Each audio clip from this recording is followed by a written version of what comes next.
Assalomu alaykum. Hurmatli Sirojli bozor kuzatuvchilar, e'tibor qiling, yaxshilab gapimga e'tibor qiling. Damas 2008-yil Damasimiz. Egasi nomida taqiq bor. Hozircha dokument qilib bo'lmaydi. Biror yilgacha mabodo bir zambat temirga deb chiqaryapman.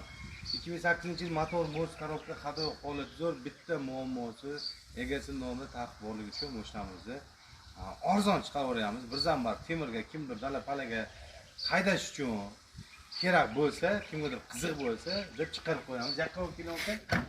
Mana mashinamizda hech qanaqa kamchiligi yo'q. Salonlari ham zo'r, ideal holatda bo'lib turibdi mashinamiz. Ko'rishingiz mumkin. Sidinkalari ham darcha o'linmagan.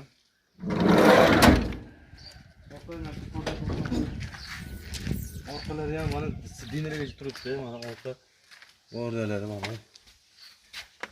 Ko'rib turibsiz. Mashinamiz kaltak yemagan, absolutniy zo'r holatda turibdi.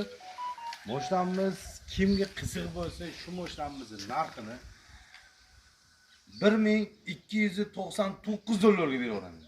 Bundan kam yo'q. Yaxshilab o'ylang. Mashina bez dokumentga ijtimoiy qilib bo'lmaydi. Faqat kimdir haydab yuraveramiz desa, narxi 1299 dollar. Gazini bo'lsin.